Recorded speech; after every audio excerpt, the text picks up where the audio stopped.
तिथं सम्राट अशोक प्रियदर्शी हे पूर्ण नाव दिलं असल्यामुळं त्यांच्या लक्षात आले की हे जे पूर्ण लेख आहे, हे स्तंभ लेख आहे चित्रांमध्ये, हे सर्व सम्राट अशोकाने लिहिलेले आहे. म्हणजे त्यांनी जे कार्य केले, महाराष्ट्रासाठी कार्य केलेले आहे, हे सर्व त्यांनी त्या स्तंभ लेखात लिहिले आहे. आणि हे स्तंभ लेख वाचणं गरजेचं आहे. अशोक राजा एवढंच करून न थांबता सम्राट अशोकाने त्या काळामध्ये 23 विश्वविद्यालय स्थापन केले. किती? 23 विश्वविद्यालय. त्याच्यामध्ये तक्षशिला, विक्रमशिला, जगद्दल, वल्लभी, नालंदा, गंगा यासारखे विश्वविद्यालय होते. आणि ज्यावेळेस ते विश्वविद्यालय जाण्यात आले त्यावेळेस कागदाचं काय शोध लागला नव्हता.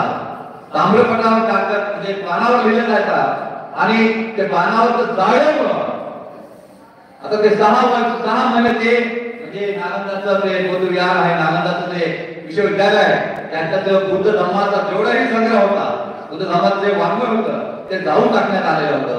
म्हणून सम्राट अशोकानं हे जे लेख आहे हे लेख त्यांनी काय केलं, दगडावर लिहिण्याचा प्रयत्न केला, स्तंभावर लिहिण्याचा प्रयत्न. तुम्ही कागदाला जाऊ शकता, पानाला जाऊ शकता, तर दगडाला जाऊ शकत नाही, स्तंभाला जाऊ शकत नाही. त्याच्यामुळे आज आम्हाला तो परिचय ते आपल्याला जे आज वाचता आलं आणि त्याचं ते कार्य आपल्याला त्या शिलालेखातून ते आम्हाला कळालंय की सम्राट अशोक पुढील महान राजाचा काळ. आता भारतामध्ये त्यांनी पाली भाषेत लिहिलंय, पाकिस्तानामध्ये खरोस्ती भाषांमध्ये त्यांनी लिहिलेलं आहे, अफगाणिस्तानमध्ये अरेबिक भाषेमध्ये ते लिहिलेलं आहे आणि ग्रीकमध्ये त्यांनी ग्रीक लिपीमध्ये हे स्तंभलेख आढळतात. एवढे मोठे स्तंभलेख त्यांनी एवढे पूर्ण आशिया खंडामध्ये त्यांनी केलेला आहे. आणि त्या काळानंतर अशोक सम्राटानंतर या काही राजांनी हे विचार आत्मसात करून मी सुद्धा पुढे त्याची सम्राट अशोक व्हावं आणि त्यांनी स्वतःने काय लोकांनी आपले नाव त्याच्या पुढे लिहिलेले. सम्राट अशोकाची 2 मुलं, असे सम्राट अशोकाला 5 मुलं होती. पहिला जो मुलगा होता मोठा महेंद्र, आता त्याला महेंद्र म्हणतो आपण. दुसरी संघमित्रा, त्या संघमित्रा म्हणतो. कुणाल नावाची एक बहीण होती आणि अजून 2 बाहेर त्याचे नाव मला आठवत नाही, पण त्यापैकी हा महेंद्र आणि संघमित्रा या दोघांना सम्राट अशोकाने या बुद्ध धर्माच्या प्रचारासाठी श्रीलंकेला पाठवलं. श्रीलंकेचं नाव होतं शिलाँग होतं. शिला अंगीकार, शिलाँगचा शिला अंगीकार, पण त्याचं नाव शिलाँग पडलं होतं. आणि तिथल्या राजाला हा जो सिहेली राजा होता, त्या सिहेली राजाने बुद्ध धर्माचा स्वीकार करून तिथं बुद्ध धर्माचा प्रचार केला. मित्र, आता तुम्हाला एक याच्यावर गोष्ट सांगतो की आमच्या या रामायणामध्ये रावण श्रीलंकेचा काय दाखवला? रावण हा श्रीलंकेचा काय दाखवला? तिथं श्रीलंकेमध्ये रावणाचं काही अस्तित्व नाही.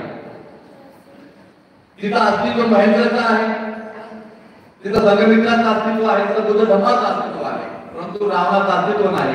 परंतु रामाला आणि तिथं त्यांना घात जेणेकरून आम्ही भारतीयांनी त्या श्रीलंकेकडे किंवा आपण चांगल्या नजरेने पाहू नये किंवा तिथं आमचं आकर्षण होऊ नये, त्याच्या विरुद्ध आमचा द्वेष मनात राहावा म्हणून ही मनुवादी व्यवस्थेने केलेलं शाळी आहे.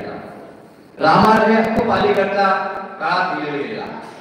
मित्र, असो हा फक्त आमचा शिलाँगचा विषय होता. महेंद्र आणि संघमित्रानं हे शिलाँगमध्ये जाऊन श्रीलंकेमध्ये जाऊन बौद्ध धर्माचा प्रचार केला.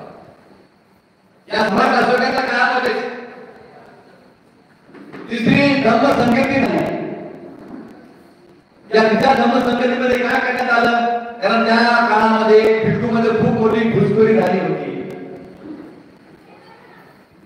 अधर्माची माणसं या सधर्मामध्ये घुसली होती आणि तिथं अधर्म पसरत होती. सधर्म म्हणजे चांगल्या नीतीचा, अधर्म म्हणजे वाईट नीतीचा. म्हणजे या चांगल्या नीतीच्या माणसामध्ये वाईट नीतीचे लोक घुसले होते. आणि त्या तिसऱ्या संगतीमध्ये सम्राट अशोकाने स्वतः अशी माणसं टिपून बाहेर काढली आणि त्याचे जीवन उतरवले आणि त्यांना पांढरा कपडा घालायला दिला. तर तिसरी संगती ही सम्राट अशोक काळात झाली आहे. पण एवढं मोठं कार्य आपल्या भारताचे राजे नव्हे, चीनचे राजे, तिबेटचे राजे हे सुद्धा स्वतःला प्रियदर्शी म्हणून घेण्यासाठी त्या याची म्हणजे रेस करायची. सम्राट अशोक